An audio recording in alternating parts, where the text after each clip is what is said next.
nasceu dia 1º de abril de 2025, tem apenas 6 meses de vida, tá querendo abrir canto já. Então ele tá cantando embolado ainda, não tá definido.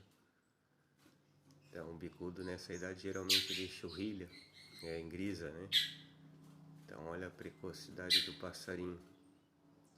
Tá encapado, né? A ideia é com que ele preste atenção. A ideia é que ele preste atenção no canto dos bicudo mestre, né?